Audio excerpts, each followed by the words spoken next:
আজকে আমার রেসিপি এঁচোড় চিংড়ি। সিম্পল পদ্ধতিতে আজকে এঁচোড় চিংড়ি রান্না হবে, কোন রকম ঝক্কি ঝামেলা ছাড়া অতি সহজেই।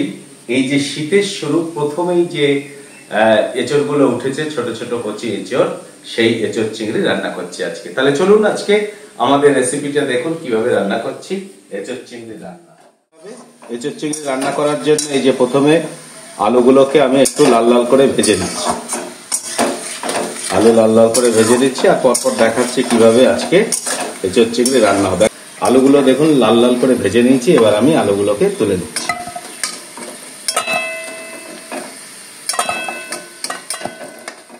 চিংড়ি মাছটা যখন ভাজবো তখন হাই ফ্লেমে দিয়ে এই যে ম্যারিনেট করে রাখা যে চিংড়ি মাছ, সেই চিংড়ি মাছ দিয়ে একদম মিনিট খানিক নাড়াচাড়া করবে।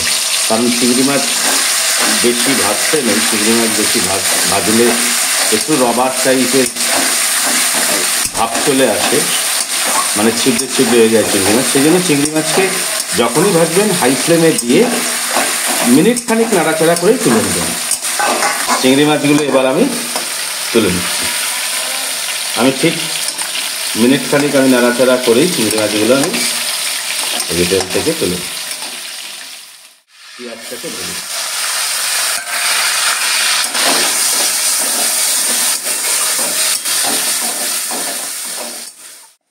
এবার এই যে আদা রসুন আর হচ্ছে জিরে আর কাঁচা লঙ্কার যে পেস্টটা, সেটা দিয়ে দিচ্ছি। পেস্টটা দিয়ে দিলাম, একটুখানি জল দিয়ে মশলাটাকে দিয়ে দিই। মিষ্টিটা একটু জল দিয়ে ধুয়ে দিয়ে দিলাম।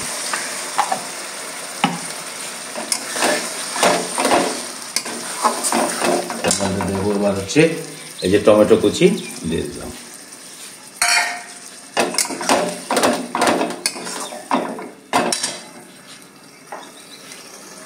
দেব স্বাদ মতো যে লবণ দিয়ে দিচ্ছি।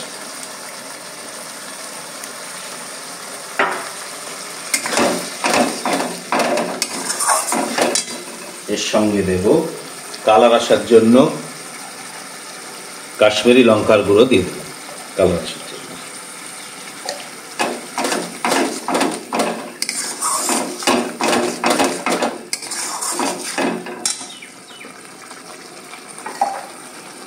টেস্টের ব্যালেন্স আসার জন্য এই সামান্য চিনি আমি এর মধ্যে দিয়ে দিচ্ছি।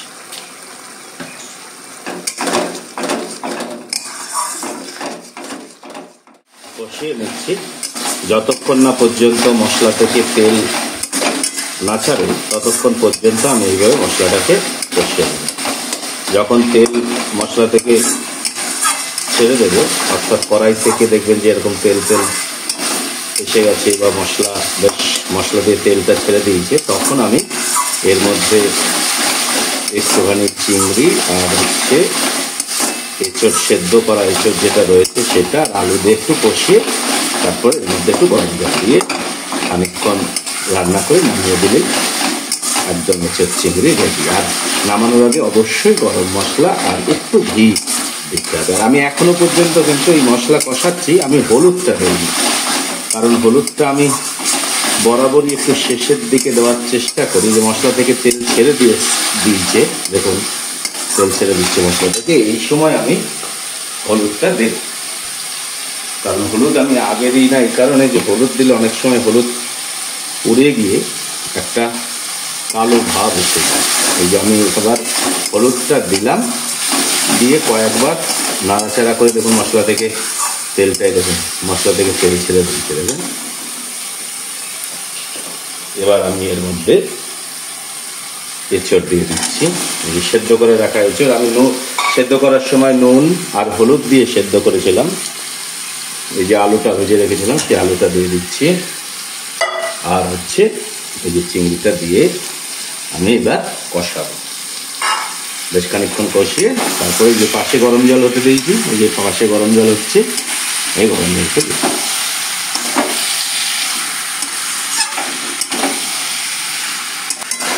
এই যে আমি মশলার সঙ্গে একদম সুন্দরভাবে কষিয়ে নিলাম, দেখুন কালার দেখুন এটা, এবং এর থেকে একটা সুন্দর স্মেল বেরিয়েছে। আর যে পাশে যে গরম জলটা আমি এবার সামান্য গরম জল দিয়ে দিচ্ছি।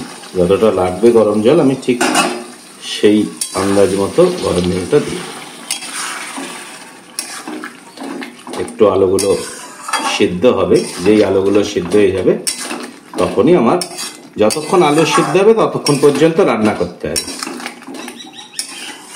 একটা মাখো মাখো ব্যাপার আসবে এই রান্নার মধ্যে, তাহলে মনে করবেন যে এঁচোড় চিংড়ি একদম সুন্দর হয়েছে। আর কালারটা আপনারা দেখতেই পাচ্ছেন কেমন হয়েছে। আমি কিন্তু কোনো ফোড়নে যে সমস্ত ব্যবহার করে তেজপাতা আরও যা দেয়, আমি কিন্তু কোনো ফোড়ন এখানে ব্যবহার করিনি। একদম নর্মাল ডাইরেক্ট পেঁয়াজ ভেজেই কিন্তু আমি এই রান্নাটা করলাম। অত্যন্ত সিম্পলভাবে কিন্তু এই আজকের এঁচোড় চিংড়ি আমি রান্না করছি। আর শেষে গরম মশলা ঘি অবশ্যই দিতে হবে। এই যে আমার এঁচোড় চিংড়ি পুরো রেডি। এবার শেষ মুহূর্তে গিয়ে আমি যে একটু গরম মশলার গুঁড়ো আমি দিয়ে দিচ্ছি, আর এই যে 1 চামচ ঘি দিয়ে দিচ্ছি। ঘি দিয়ে দিলাম। এবার একটু নাড়াচাড়া করে আমি নামিয়ে দেবো। এই যে হয়ে গেছে।